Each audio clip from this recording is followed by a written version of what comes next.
Howdy, howdy. Welcome on in to the pre-show for the free show. Hello, sir. Hi. Doing 2 shows in a row. Whoa. Well, hey, listen. It's got to be a record. On a heater. I promise I'm not bringing this up because you're a Cowboy fan. Yes, that's exactly why you're bringing this up. No. But I was watching football this weekend. Mm-hmm. I was watching all the football. All I the had football. the football on. A lot of good football. Hank, a lot of our bad 3-year-old. Football. Yes. Hank is now very excited. He has said multiple times, okay. when I'm bigger, I want to go to a football game with Daddy. Oh, let's go. He knows I work in football. Hype. So whenever there's football on TV, he's like, Daddy, is this your football game? And I'm like, no, I don't really, he knows. Yeah.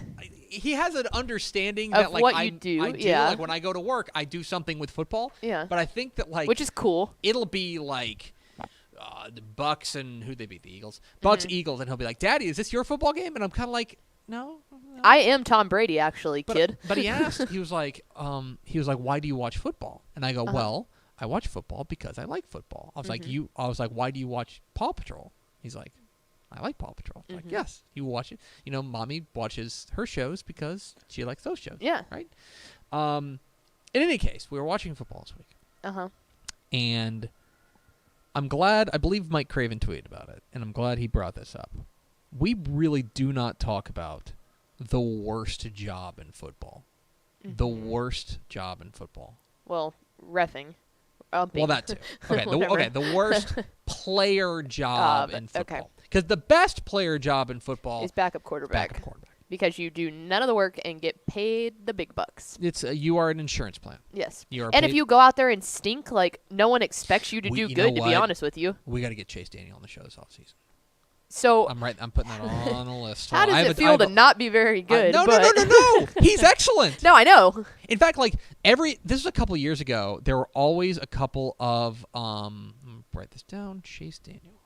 I've got a list of goals for the off season, including chocolate milk guy. Yes. We're gonna make and it now happen. Chase Daniel. Anyway. But no, Chase Daniel's excellent. In fact, there was a couple of years ago where it was like, should somebody pay to have Chase Daniel be their starting quarterback and stuff like that.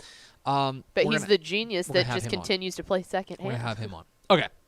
All of that is to say that the best player job in football is backup quarterback. Mm-hmm. The worst player job in NFL in football is punt returner. Yep. Being a punt returner sucks. Yeah. We don't really appreciate it, that you are showing your Adam's apple to 11 men. Grown men. 11 men whose livelihood depends on their ability to decapitate you. Yeah. Every time somebody doesn't fair catch, and by the way, fair catch is not guaranteed safety. Yeah, and I was going to say, and that hit I would assume would hurt even harder if it comes because you're not. Yeah, exactly. You fair catch it and you say okay, and your muscles relax, and then boom, if that happens, you're flimsy at that point. Every time somebody doesn't fair catch, we should give them a medal. That's fair. They should get a raise. Yeah. At that point, that is so terrifying. But here's the thing: this job, that is super. That's the epitome of super high risk, high reward job. Because if you were capable to taking it back to the house, you're the most beloved human on that field.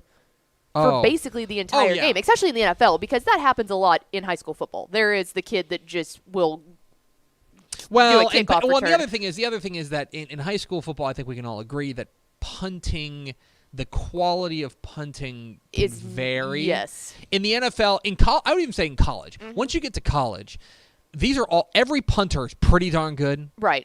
Every punter's pretty good. Every punter can more or less do what they need to do. But there's still a better gap. Than others. But yeah. But in high school, it's kind of okay, who can kick it? Right. You know, it's like you do a lot of the quarterbacks, who do the pooch punt or whatever. Yeah.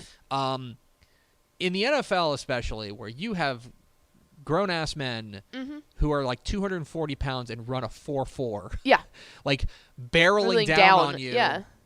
Nope, not enough money in the world. Not enough money in the world. Yeah, that's very fair. But yeah, it's one of those things. Like typically, people that do high risk, high reward jobs, they love it because of the adrenaline rush. But yeah, and especially whenever you have guys who are like stars that they have back there. Like the Cowboys, at some point in the year, they were putting CeeDee Lamb back there. Yeah, and like CeeDee Lamb's a good punt returner. I see why, but it's like, dude, like he could die. Yeah. Like it's not only the fact that you could like seriously get yourself injured, but you're gonna put like your number 2 wide receiver out there at that time when he was doing it. I would argue that he was the number 1 wide receiver before Amari really started lighting it up. Many people think that he still is. Yeah, it's just me. I don't know. Anyway, that was something I was thinking about as I was watching football this week. But by the way, we will to bring it all full circle. I've told Hank. That I thought you were just gonna like completely go off on me on the Cowboys. Like I thought that was your bring it full circle. I was like, I thought we got this all out of the way yesterday. I've let that go. Okay. No, I think we're gonna take Hank to like a JV game on like a Thursday night because obviously Friday night I'm a little busy, right? But you can take him to a legit Friday night or a legit Thursday night game up here. Yeah, but I don't know if I want to deal with the whole crowd thing and stuff like that. There's also a high school down the street from where I live. Okay, that's fair. That I know they've got JV games on Friday, and he's not going to know. No. Like, he just wants to go. See, what you actually should do is be cool down and flex your muscles, and you don't have to deal with the crowd by getting on the sideline. Like, that's a disaster waiting to happen. That's what he's going to run on the field. Do. I know, exactly. No, go out there, Hank. No. It'll be. I think we're going to do that. JV game, I like it. We're excited. All right, hit the theme expo. Pickle. Hit the arrow sign.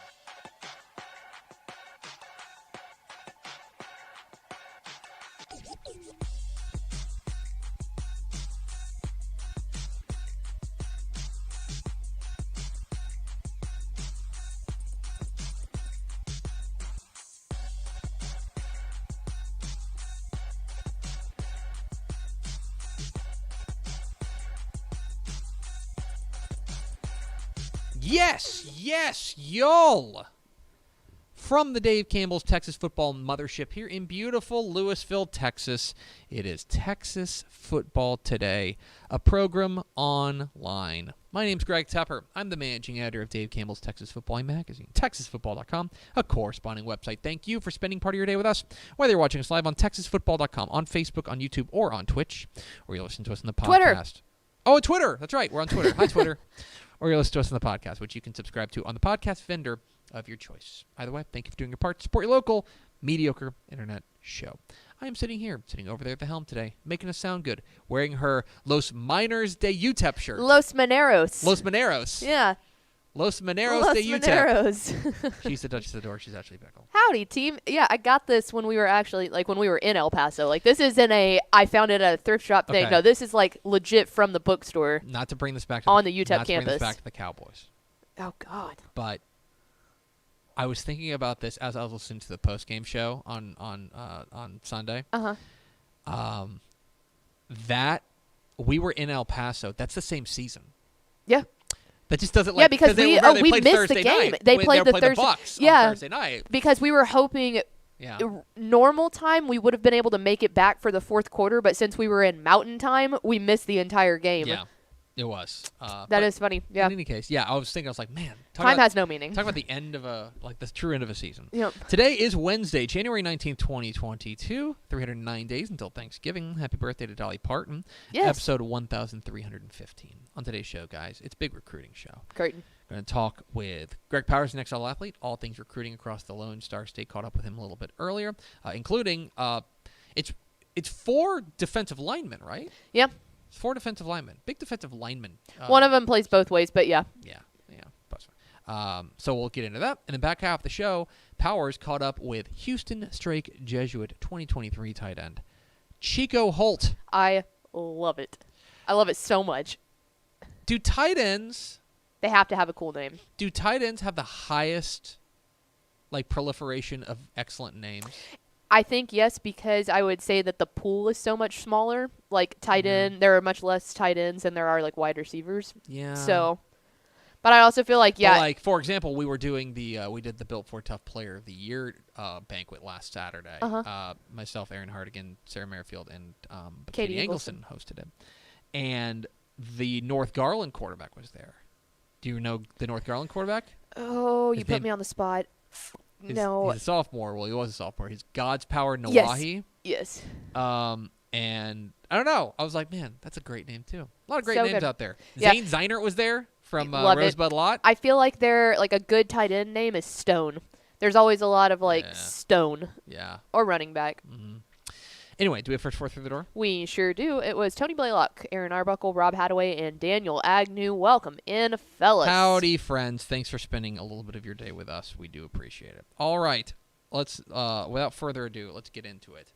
Earlier today, I caught up with Greg Powers, the next level athlete, our recruiting analyst around here. These are parts at texasfootball.com/recruiting. Talking all things recruiting across the Lone Star State. Here's This Week in Recruiting with Greg Powers, the next level athlete on Texas Football Today.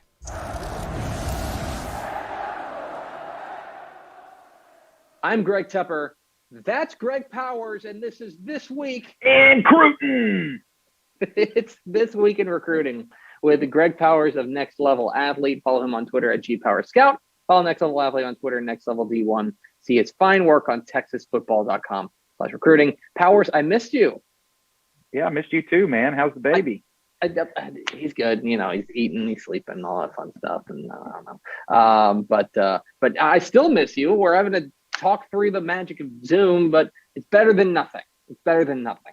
I certainly get this. And by the way, I'd be remiss if I did not mention that this is brought to you by our good chicken friends at Chicken Express. Chicken Express, I didn't miss them because I went like 3 times while I was on paternity leave. You should figure out a way to put that gravy in a bottle for Max so that he can enjoy it. I mean, you want to talk about a boy that would grow up hearty. Feed him Chicken Express gravy out of a bottle. That'd be the way to go. It's This Week in Recruiting with Greg Powers, Next Level Athlete. A lot to get to today on today's roundup. We're going to start with our prospect on the rise. Our prospect on the rise, we're going to the Brazos Valley to talk about College Station 2022 offensive and defensive lineman Connor Lindgren, who has picked up a big-time in-state offer from TCU. He is, we're past the early signing period. And there's, a lot of guys have already signed their letter of intent for 2022, but not everybody. And Lindgren feels like one of those, how you get into the NFL draft and they start doing the boards like best available. I feel like Connor Lindgren falls into one of those categories of best available. Yeah, no doubt. And he's a big guy, 6'5", 305 pounds. He has experience playing on both sides of the football. I kind of think I like him better as an offensive lineman, but his athleticism on the defensive front kind of tells you what he would be bringing to the table no matter where he ends up playing. He's also considering offers from schools like Arizona State, Purdue, and Vanderbilt. But I have to think an offer from TCU in the Big 12, not too far away from home, given his friends and family a chance to watch him play in college has to be something that he's going to seriously consider. There's not too many days left now before National Signing Day in February, so it'll be interesting to see can the Horned Frogs make up some ground and get him in this signing class.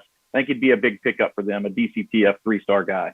Connor Lindgren out of College Station, one of the best available. Let's get to our commit of the week, where we'll talk about a guy who we found out this week is not on the best available list.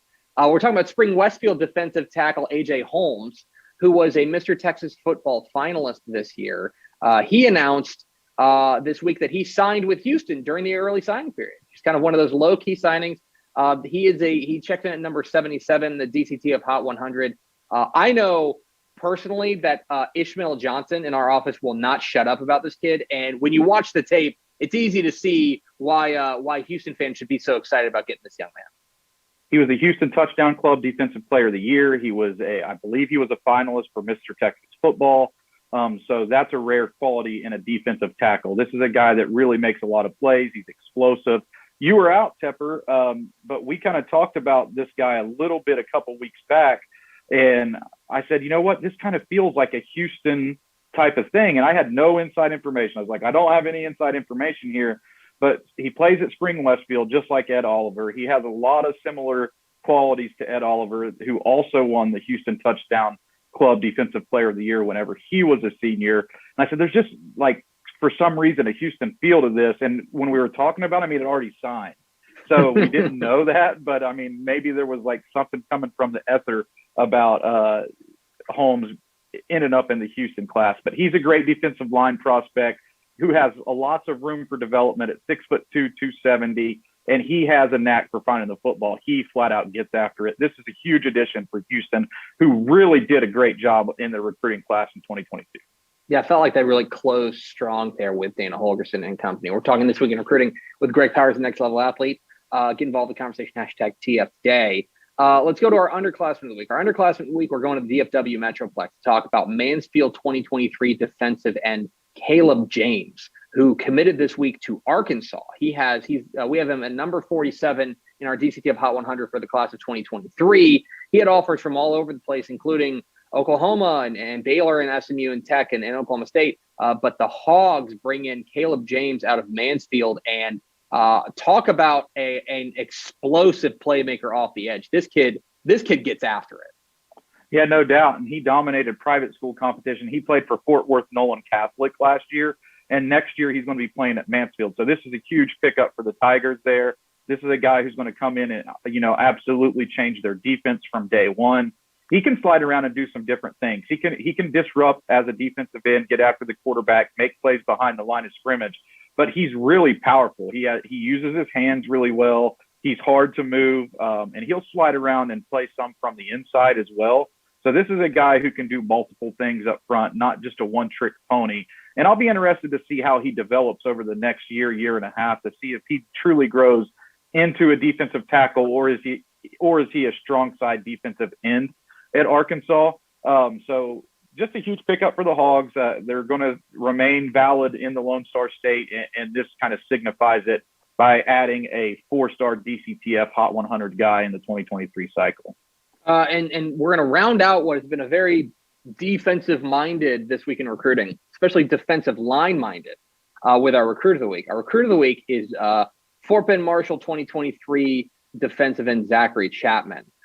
He was at the Next Level Athlete Texas Top 100 Showcase in Houston and took home defensive line MVP honors. Here's a guy who's got a couple of offers, most notably places like Baylor, Houston, and Texas Tech.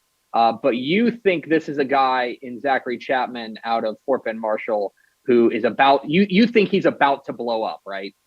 No doubt. This is a dude, long arms. He passes the eyeball test. I think there was some question about him because he suffered an injury during the season, so he doesn't have a whole lot of clips. I think that he racked up 35 tackles or 40 tackles last year, so he did play through what would be considered an injury-plagued junior season, but now he's back 100% healthy, and he really is a looker. One of those guys who he walks through the door and you're like, oh, wow. And, some schools are already on him, and some big-time schools too, basically 5 P5 schools now that Houston will be bumped up. So he's got 5 P5 offers already, which kind of tells you that P5 schools really liked what they saw from him already. But when word gets out on this guy, when his tape starts to circulate from the Next Level Athlete Top 100 Showcase and people see him walk through the door on junior day visits, the offers are just going to fly in. This is a guy who could play for anybody in the country. And I think in about 3 months' time, we'll all know it. Well, a guy we already know here is Greg Powers, the Next Level Athlete. Follow him on Twitter at GPowersScout. Follow Next Level Athlete on Twitter at Next Level D1. See his fine work at TexasFootball.com/recruiting. Powers, it's so good to be back with you. And why don't we plan on doing this again next week? Let's do it then. See you soon. There he is, Greg Powers, our recruiting analyst from Next Level Athlete. Joins us every Wednesday here on This Week in Recruiting. We appreciate his time. Unable to come into the office today because, I don't know, he said something about mining for gold. Yeah, he's on the National Treasure Hunt, don't you know? Good for him. This is old news. I guess that was part of the news that you missed. Not bad. We're at Texas Football Today. We're here every weekday at noon on TexasFootball.com, talking football in the Lone Star State. You can follow us on Twitter at DCTF, like us on Facebook, Facebook.com/Dave Campbell's. Follow us on Instagram, Instagram.com/Dave Campbell's, and of course, see us at TexasFootball.com. We hope you'll consider becoming a Dave Campbell's Texas Football subscriber at TexasFootball.com/subscribe.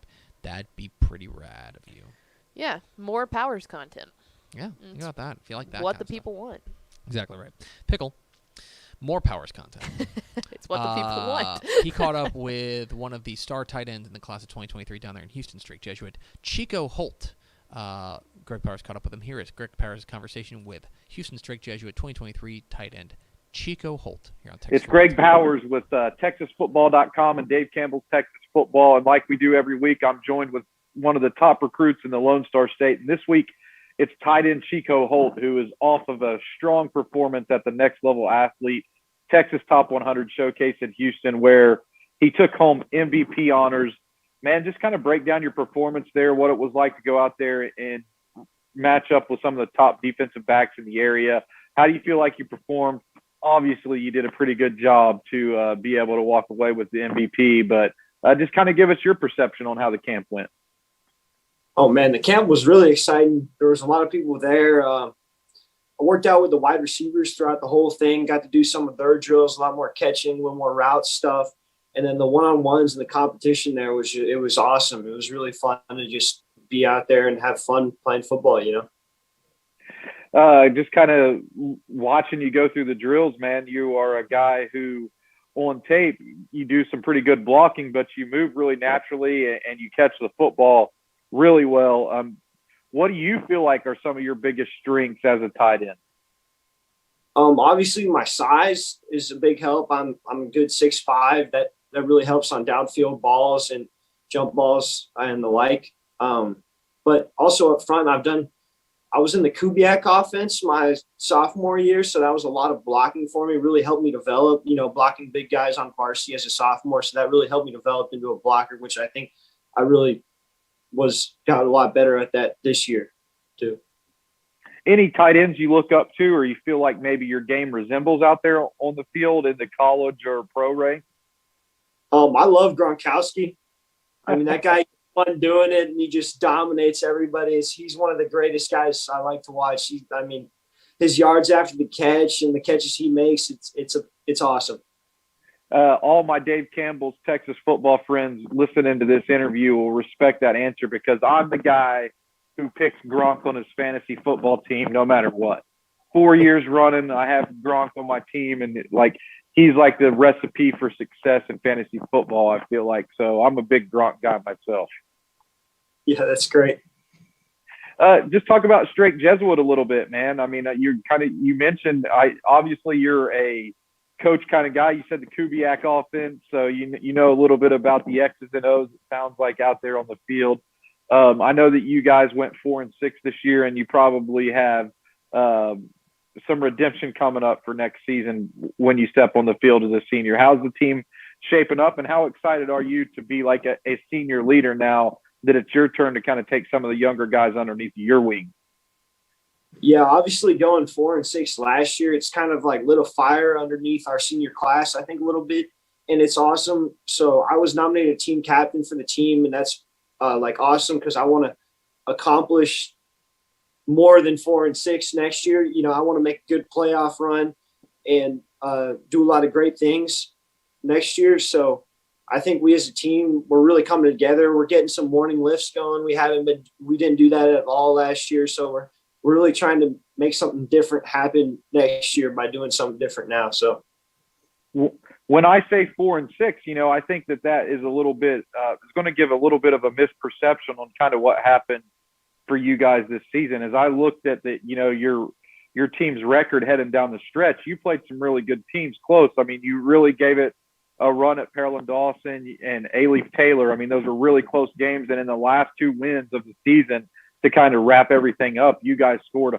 111 total points on offense. So was the offense really starting to come together towards the end of the year there?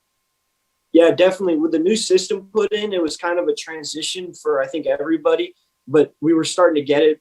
Quarterback was starting to make reads. Wide receivers were running their routes right. O-line was getting the blocking technique down, and everything was just kind of coming together for us there at the end of the season. And we couldn't pull it out against A-Leaf Taylor, but I know you're a guy that's got a lot of college attention, and you got some colleges really hot on your trail right now.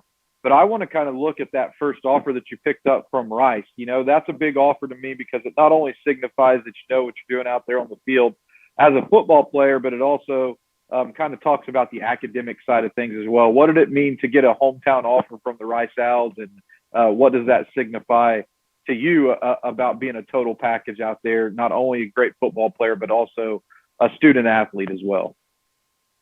That was so exciting. My dad actually went to Rice, so I've been going to Rice football games and Rice basketball games for a while now, and to get an offer to play at Rice University, I mean, that's just awesome.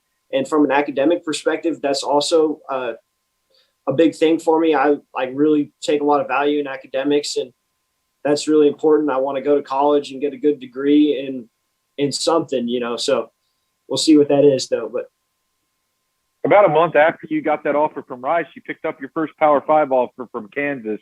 Going to have an opportunity to play in the Big 12 as well. I mean, I'm sure that's something that caught your eye. Mm-hmm. Definitely. The Kansas offer was the Kansas guy. I hadn't heard from him at all. And then he comes to practice one day, and then the next day I'm on the phone with him, and he offers me a scholarship to Kansas. So that was really exciting, really exciting. Who are some of the other programs that are in hot pursuit of you? I know that we're not going to be able to name them all because the list is pretty long, but just who are some of the ones that come to the top of your mind that are showing you really serious attention and might possibly be some of the programs that could step up next with a scholarship offer? Probably Texas Tech. I know Princeton's recruiting me pretty hard too. Those are probably the main two who are like really talking to me right now. Texas Tech had hired a new coach who's basically a Texas high school football legend, and Joey McGuire. He was a Dallas area guy and one of those guys who a lot of people I know about in that part of the state. Does his name resonate down in Houston as well? I hadn't heard a lot about Joey McGuire, but one of the staff people at Strake, he actually worked for Baylor football for a little bit. And I know Joey McGuire was a big coach down in Baylor. And he talked about how great Coach McGuire was, like just from an energy standpoint and like bringing a lot of juice to practice. So that would be really exciting to get an offer from Texas Tech and play under Coach McGuire. When it comes down to it, man, I mean, what is something that you feel like you have to have in a college? I got a good feeling with talking to you just here for a few minutes that you're going to be looking really strong into the academic side of things. Yeah, that definitely plays a role, but also big-time football. I love football. I've been playing it since first grade, and I would love to play it on a really big stage at some big-time football program. So whatever has a good tandem of those two things would be fantastic. I can't let you get off of this interview without at least pressing you a little bit and giving you some tough questions. And one of those tough questions that I really want to ask you is, in Houston, man, if we're down there visiting you for a game, what are the restaurants or some of the top spots that we got to know about and why? Oh, man, there's a little burger joint on West Park under 59 called Bubba's Burgers. They serve the meanest buffalo burger you've ever had. So I'd hit that if you're in town. So we'll definitely have to be checking out Bubba's Burgers, man. No doubt about it. I'm getting ready to pull up the menu as soon as this interview's over, add it to my list. You know, we're all big foodies at DCTF, so thanks for the tip. Oh, yeah, no problem. Thanks, Chico, for joining us this week, man. And we look really forward to following your career in high school and definitely watching you on TV when you line up in college, which won't be too long from now. Yeah, thank you so much for having me on. There is Chico Holt, tight end from Houston Strake Jesuit, class 2023, so just finished his junior year. Sharp kid, appreciate his time, appreciate him hopping on with Greg Powers a little bit earlier to talk some about recruiting, about where he's going, and all that fun stuff. So we appreciate Chico Holt hopping on with us. Let's now matriculate over to the other side of the studio. I think I see her over there. Is she at her desk? Hey! She is. I think I see her. Oh, there she is. It's Ashley Pickle from America's second favorite segment, Final Thoughts. That's always one of my favorite final thoughts is like people who watch the show a lot and have never been into the studio, and then they come in there and it's always like, let me get my bearings about, okay, so Tepper's there because they know I look this way.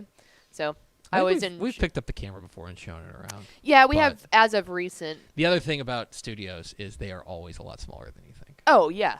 Yeah, no, there's always way less. Y'all would be stunned at how small the Bally Sports Southwest studio is. I was just going to say, it's tiny, and the other thing about it is like the things that like look nice, they're like just where they're at, and everything else is just like normal open warehouse looking thing. Yeah. Realistically. Yes. Anyway, yeah, studios are wild. The one thing that I wanted to bring up is everyone always loves when we admit that we are wrong about something, and Ish put out our teams that we like the first part of our teams that we were wrong about. Articles, and it's on TexasFootball.com. He said put that out a couple days ago. But if you haven't gone and looked at it, look at it because like this is a time where we're like Yep. Well, You I'm proved working. us I'm wrong. also I'm working on a couple pieces for TexasFootball.com about like the most improved teams and stuff like that. Mm-hmm. There were two. Let me see if you can get there. I'm going to put Okay. you on the spot. This is Oh, not gosh. fair. Okay. I recognize that. Well, let's go. There are two teams, two UIL Texas high school football teams that won 10 more games in 2021 than they did in 2020. Do you have any idea who they could be? Oh, Lord. One of them won a state championship. That was a big hint. 10 more games? Mm-hmm. Tick, tick, tick. Just pick a state champion. Was it Katy Pato? No, because Katy Pato had a great year last year. You remember? I Right. think they went like 9-1. Yeah. Won a playoff game, and they had to forfeit in the area round because of COVID. Yeah. No. The answer, the team that didn't win a state championship, Little Cypress Mauriceville. Ah, yes, Little Cypress LCM. I should have Mauriceville, known that one. I think they went from 1 win to They're 11 one of our wins. Texan Live teams. Yes. Shout out Little Texan Cypress Live. Mauriceville. Shout out Eric Peavy. The other one, the state champion, Stephenville. Stephenville went, I think, 6-5 last year. Yeah. Disappointing season, and then they go 16-0. Yeah. So yes, they were those were the two teams that were the most improved in the win column. I'm working on a piece about those, but yes, those are. I would not have guessed Stephenville. Yeah, I don't know why. Yeah, I know. I had my I think it's because blinders on there. Well, you know why? It's because 2020 is such a black hole. Mm-hmm. It's like, you know. Well, and that's funny. Honestly, I was trying to think of a team that got like hosed out of the playoffs because they had to cancel for COVID. That's what I was trying to think of. Yeah, so you took my mind to a dark thing. spot. Right, exactly right. All right, that's going to do it for us. Thanks for spending a little bit of your day with us. Follow us on Twitter at DCTF. Like us on Facebook, facebook.com/Dave Campbell's. Follow us on Instagram, instagram.com/Dave Campbell's. And, of course, see us at texasfootball.com. Thanks again to Greg Powers, next level athlete, and Houston Strake Jesuit tight end Chico Holt for being our guests. For Ashley Pickle, I'm Greg Tepper. Vince Young, please meet your Player of the Year trophy. We'll see you tomorrow. Can we do 3 shows in a row? Let's find out together tomorrow on Texas Football Today.